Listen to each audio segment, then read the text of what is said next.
Mino Lion Media presents Business First.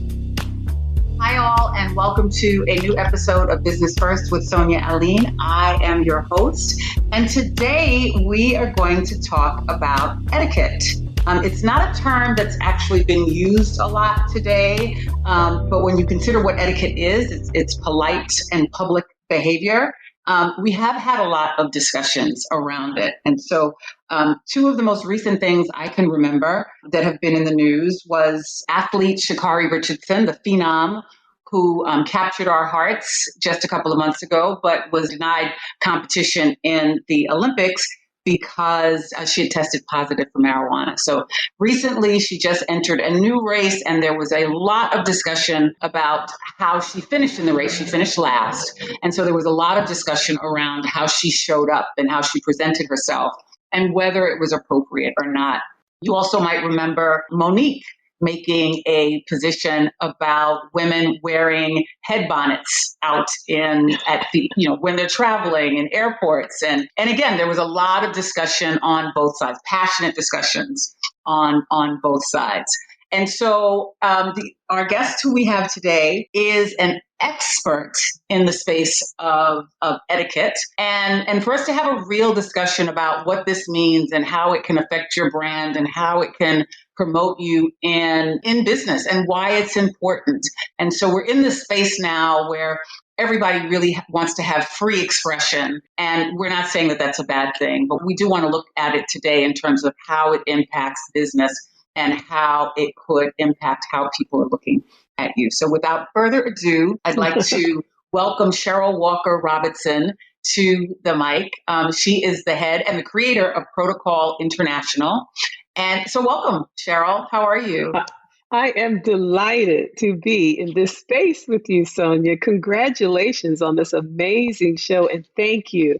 I'm so grateful to be here. Yeah, well, I'm grateful to have you here. Cheryl and I have a long business and associate relationship, and we've met in a lot of different spaces. And so I'm excited to have you here so that we can unpack this subject so that people can get a sense of your business. Yes. You've also written a book. And so, but I'd like us to start with, what is Protocol International so that our listeners will have a context for this conversation? Yeah, so, that's so interesting that you brought up the latest issues, if you will, around etiquette in the news. And the thing about that is etiquette and protocol shows up all the time and every single day in every single way. I was in LA recently, and a bunch of us got on an elevator, and it was 3 family members. And then there was another family that was trying to get on the elevator with us at the same time. And right now I'm in Florida where, COVID is like outrageous. It's like rabid here, but LA wasn't that far from that. And so we're all with our masks on there. And, it wasn't that long ago where they were saying only 4 people could get on an elevator at one time. So 3 of the people on the elevator were our family. So these other 3 people wanted to get on the elevator too. We waited for a while. So we were all sort of awkwardly trying to tell them, no, you can't get on the elevator with us because we don't want to catch COVID. You don't have on a mask, by the way. We all have on a mask. And so that's another situation that you have to call on protocol. How do you tell a family that they can't go on the elevator with you and they don't have on a mask? How do you ask someone, are you vaccinated?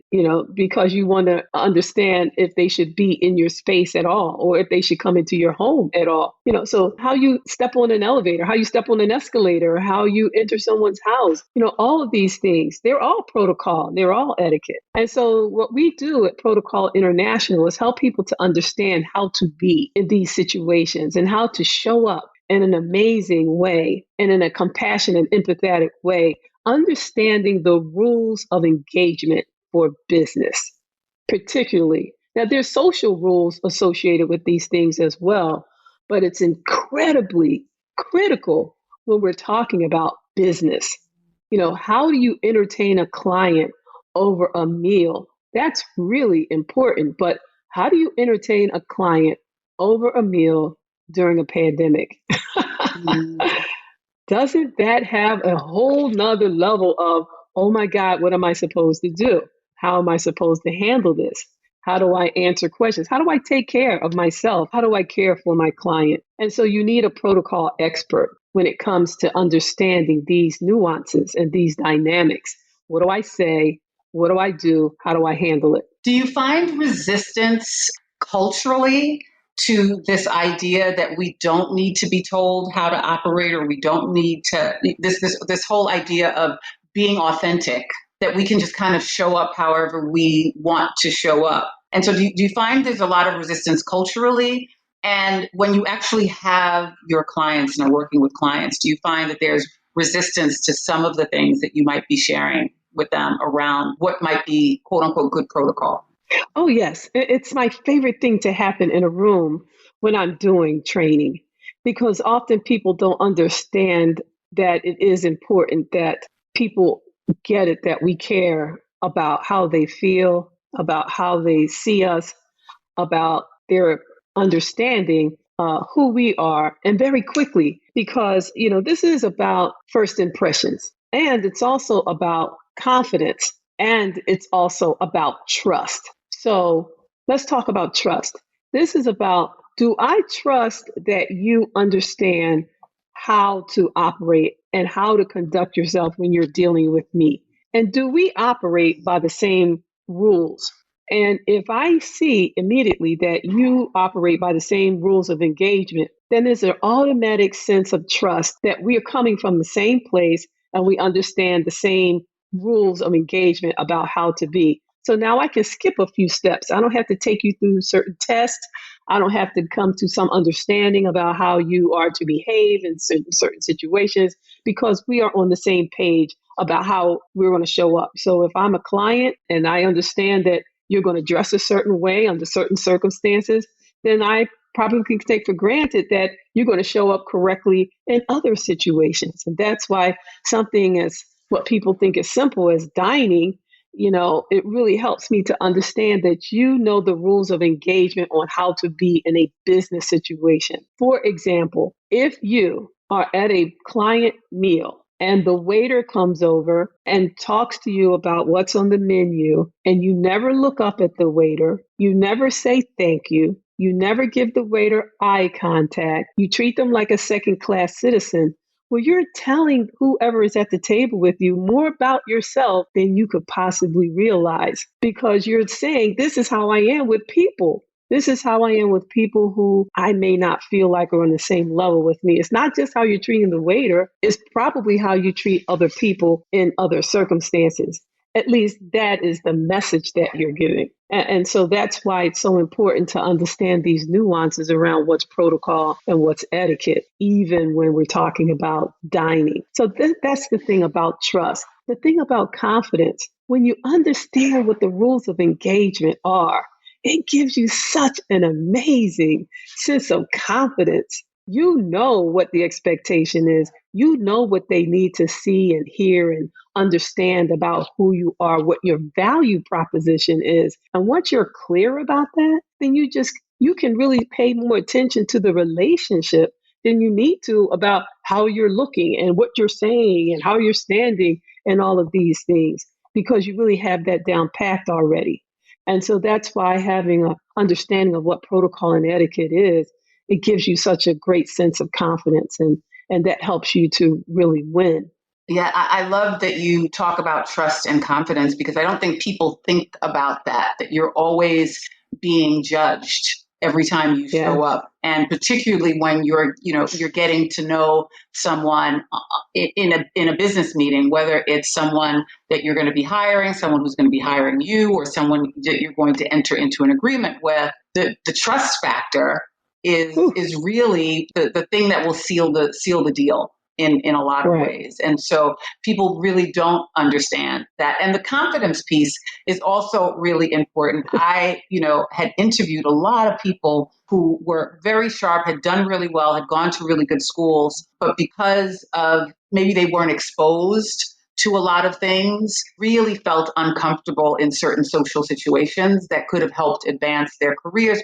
Or I was told of, one gentleman talked about a sad circumstances where he knew his partners knew that he didn't understand certain things. So when they went out to eat, his partner would say, "Why don't you choose the wine?"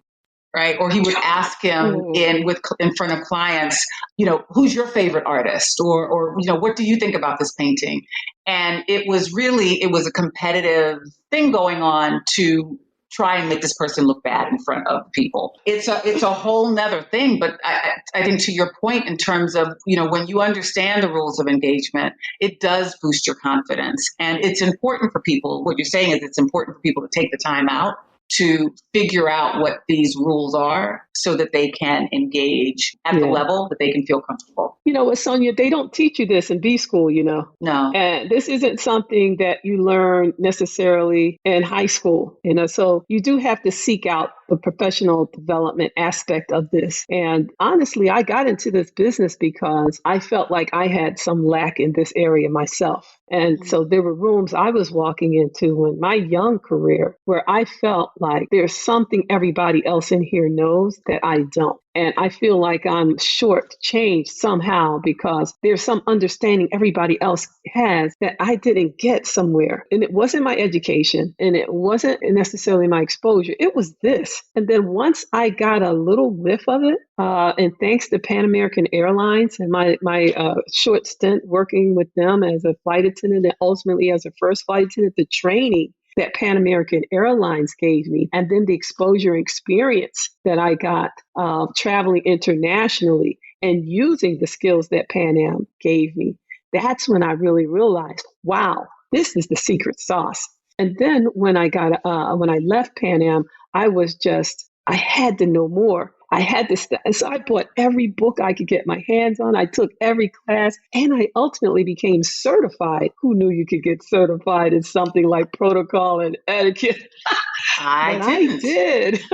And once I went through the training program and I really understood the nuances, I couldn't wait to share it with the world because I know that this is the thing that they're sometimes holding against us and holding over our head, but nobody's telling us about it. Right. So I wanted to be that person to share this secret, this unwritten rules with everyone that everyone holds against you, but never tells you about it. Like your friend you described, talking about these things when you already know somebody doesn't know it. That's enough to make you just fade and go to the corner and just not say anything for fear of not being in the place that you're comfortable in. Once you are in a place that you're comfortable in, you're free to be more yourself. You're free to be more genuine. It's not saying that you're less than when you have this as a skill. It means you can be more of yourself. And so that's the thing that I say in contradiction to people who tell me, you're trying to make me something I'm not. No, I'm trying to make you more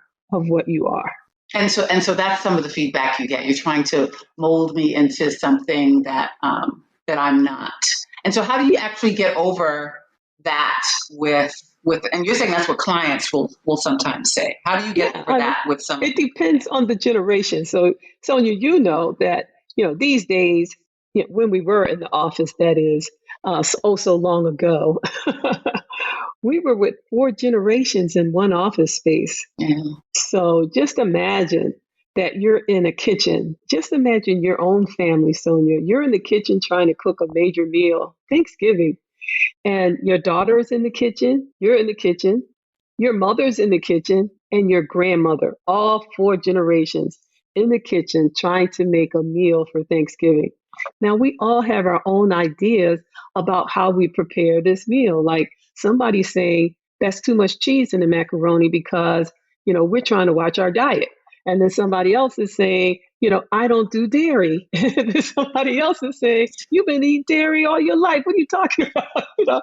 So it's this thing because of these multi-generations about what the expectation of how we're to be. So that's already a dynamic.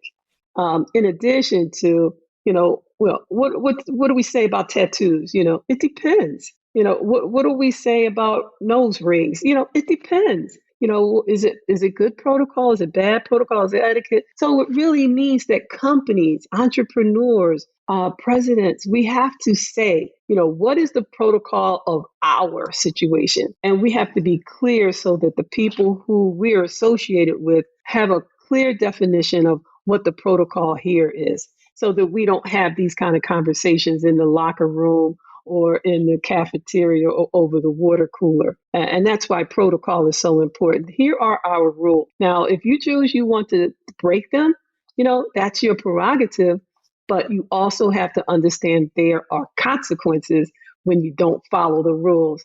And that's what happened to Sha'Carri Richardson. So these are the rules. You can follow them and be safe, or you can decide that you want to break them, but you have to understand what the rules are, and you have to be careful because if you break the rules, here are the consequences. I do believe Sha'Carri's situation may eventually change those rules, but it didn't change the fact that she did not compete in the Olympics this year. So there are a couple things I want to say about that, because you also have an athletic division. And so yes. That I would imagine is important in our society, because athletes are so much a part of our culture and they influence so much, and everything they say and do, like even in this last race with Sha'Carri, the focus was on her. It wasn't on the winner. It was on the fact that she lost. It was because she was such a big yes. A big personality in this race. And so reputation and branding is really important for athletes. And so it goes beyond just them performing, doesn't it? Oh, absolutely. I mean, when we think about a person's brand, and that's the it name, that's the sexy word that we associate with what used to be called our reputation, right? Our image. And that is reflective of anybody, not just athletes, but also corporate titans and particularly, entrepreneurs. You're trying to grow your business. You're trying to show up in a way that attracts clients. It's important how people see you. We can all say, I don't care what people think about me. I am what I am. Well, that's not true. It's not even human nature. We all care about what people think and feel about us because it is reflective of what we attract. And if you're an entrepreneur, you're trying to attract business. So what does that take? And I would pose a question, and I do this often in my training courses. What are the 3 adjectives that people use to describe you? And, hey, ask people, what 3 adjectives would you use? And don't say anything more. Don't posture it. Don't push them in one way or the other. Just ask people, what are 3 adjectives you would use to describe me? I was in this session. I met Cheryl Robinson from Protocol International on Sonia's show, and she said, what are the 3 adjectives you would use? And just see, what would people say? And does it match up with the 3 adjectives you want people to use?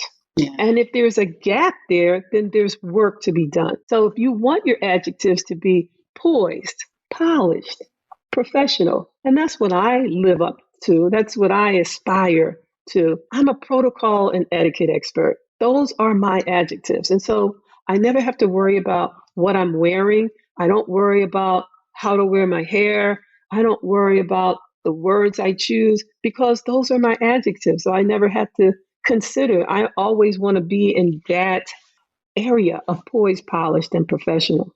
And so if everybody understood what those 3 adjectives were for them, I think it would answer a lot of questions when it came to what is my brand as we develop our brands. And of course, we evolve over time. Right. But if you're very clear and very focused about who you are, what you want your brand, your reputation, your image to be, it makes it all a lot easier. Right. It's interesting because I've always said to mentees that, you have a brand, whether you know it or not, whether you like it or not. So, and so it's so true. So you might be thinking one thing in your head, but if everybody else is thinking something differently, then you're going to have problems advancing, or you're going to have problems in business. And so it is, but it doesn't mean, like to your point earlier, that you have to sell out or be something else that's not authentic to who you are. No. In fact, when you are trying to be this for this crowd and that for that crowd, when I'm at work, I'm this, and when I'm at my homeboys, I'm that, then that does come off as inauthentic. And people pick up on that right away. They may not know what that thing is that rubs them wrong about you, but it could possibly be that you're not being your authentic self. So at Protocol International, we're saying Be your best authentic self. Understand the rules of the game so that you can shape in a powerful way what your authentic self is. We're not trying to change you. We're just trying to make sure that you understand all of the nuances associated with what's expected of you and what you can be. So that's our approach. Right. We're also now in a global, we've been this way for a long time. We're now in a global society. And so Yes. small businesses that are trying to expand and increase their customer base, what are you seeing in terms of the different needs or expectations for folks in terms of being able to operate internationally, being able to communicate with China or India or different countries throughout Africa? And or the Caribbean? Like, what are you seeing that people are either missing, that they need, or that they should consider? Well, we're going through a really hard time. And it's not hard in just one area. It's hard for our businesses. It's hard for us emotionally, spiritually. We're tested. And, but on the other hand, what a fantastic opportunity this is for us to grow our businesses without traveling to China, without traveling to Africa, to the continent, without traveling to London, because we're doing everything on Zoom or whatever format you've chosen. And so we need to be taking advantage of it. We need to be reaching out to more people. We need to find a way to network in a more powerful way using this platform of video conferencing. And I think the missed opportunity is that people don't understand how to show up in this platform. We're rolling over, we're not putting on our makeup, we're not getting dressed, we're not putting our best selves forward, and we don't have an understanding of what that is. Our backdrops don't live up to what we want our three adjectives to be. And I think that it's a missed opportunity. And so if you may need some protocol training around how to show up on video conferencing, and it would be money well spent. And also how to network. Even though we're not out and about, we're not going to conferences the way we were, we're not going out to dinner in groups of people. We still have to network. We still have to build relationships. We still have to do business development. And so we have to find ways to do that, even though we can't be in crowds of people the way we have been.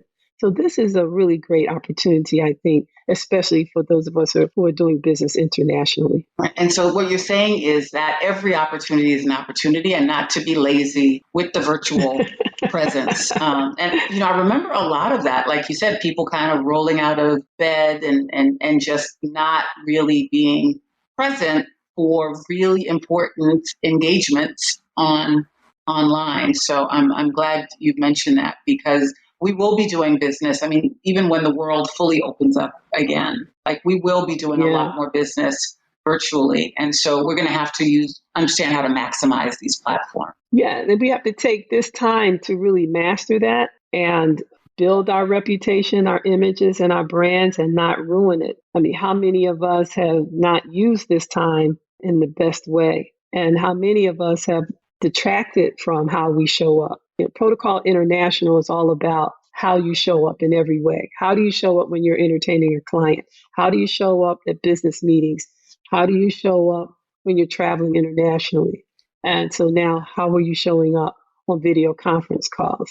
And so take the time to understand, how to really do this in a fantastic way so that you're not ruining your reputation, your brand, and your image, but you're building on it. And you're using this time to really show people that, I'm adaptable, I'm flexible, and I've learned a new tool, a new trick, and I'm even better for it. Is this a lot of what you teach in your athletic division as well, or are there, because of the nature of the business, that there are different aspects that you for your coaching? Yeah, so I'm really proud of our newest division, our elite athlete division. My husband, Dennis Robertson, retired from a almost 30-year banking career to run the elite athlete division.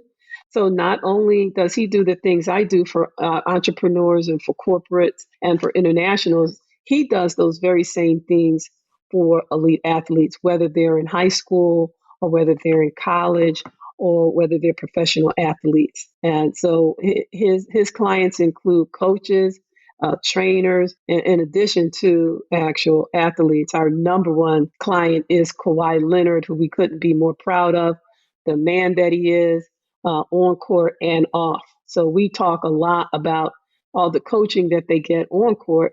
Well, they need coaching off court as well in terms of their business and how they show up and how they manage all their finances and their brands and their reputation and their businesses. And so, the elite athlete division is very unique, especially when you think about images and likeness. That's the new thing in sports now. And so how young athletes understand their brand, their reputation is not just marketable, but now they can make money off of it. So what does that mean? And now you have to really understand how to show up and how important that is in a new way.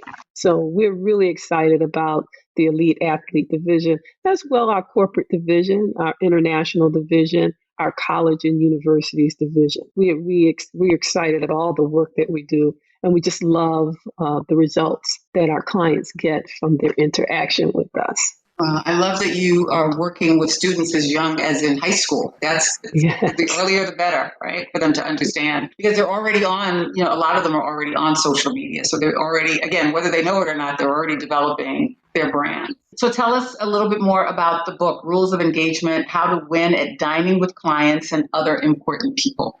And everybody is important, Sonia.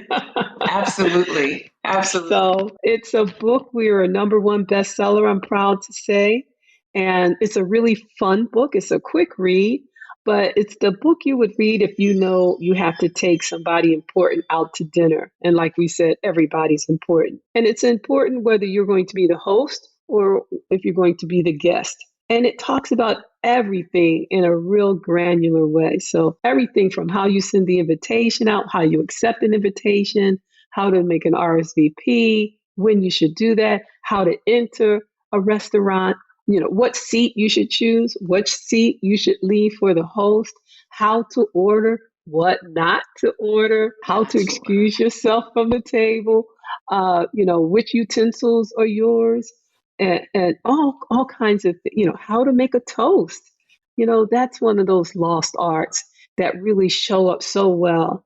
If you dine in a really wonderful way that demonstrates your protocol and your etiquette, not only will people want to eat with you again, but they'll be engaged by you in a really fantastic way. And it's a great way for you to develop business and great relationships. So that's why it's a number one bestseller, because whoever taught you how to eat or how to entertain someone over a meal, like, where did you really learn that? That sounds engaging. And so much business is done over meals. And so, I can attest that it is really important to understand, again, the rules of engagement. I was just about to tell you about one of my favorite clients, and he has this great law firm in Newark. And he engaged my company to teach all of the employees in his law firm. And he had a separate program just for his partners. And this contract came about, and it was one that the biggest law firms in New Jersey had to do business with minority law firms.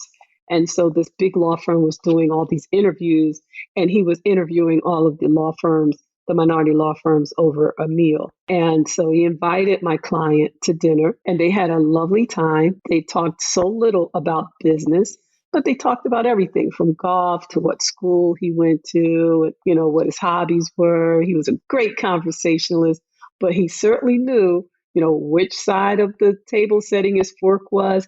He knew how to order. He knew how to make a toast. He knew when to use the salt, when not to use the pepper. He treated the waiter with such respect. And at the end of the meal, the client said to him, "You know what? I just want to ask you one question. I hope I'm not insulting you, but how did you learn to eat like that?" Really? He got the contract. And I got a big tip in the mail. Well, I mean, I know it can be, I guess that would be a little insulting that that I guess he was surprised to see that this person knew Yes. so much about table etiquette. And I know it can be overwhelming when you go to, particular restaurants where there are multiple utensils and there are multiple glasses. It can be a little intimidating, but I'm glad that he was able to show up and even Yes. surprise Yes. Yes. the Yes. contractor. Indeed. Yeah, Indeed. that's interesting. So you've worked with a wide range of folks in a wide I range have. of circumstances. Or I have. um, There's no one that doesn't need this, whether you're an attorney or a doctor or a student or athlete or an entertainer. Who doesn't need to understand the power of interpersonal skills and how to make someone feel good when they're around you? Who doesn't need that? we all do. Thank you so much, Cheryl, for coming through and sharing your expertise. I would love to have you back because there's so much to unpack. We could really just distill many parts of your organization and do an entire show on one or two things. Just dining alone, we could do an entire show on how to We dine. sure So I'd could, love to Sonia. have All you you have back to do is at say some when, point. and I'm there. Okay. Thank you so much for taking time out of your vacation. Enjoy your time away. And yeah, we look forward to seeing you again. Thank you, Sonia. And you keep up the good work. I'm grateful for what you're doing for everybody, particularly we entrepreneurs. We appreciate you. Oh, thank you. The Business First podcast is hosted and produced by Sonia Aline. Associate producer, Ariel Mancivo. Executive producer, Ken Johnson. Find the Business First podcast on Apple Podcasts, Stitcher, Spotify, Amazon Music, iHeartRadio, or wherever you get your podcast. And on social at business_first_podcast on IG. The Business First podcast is a Mean Old Line Media production.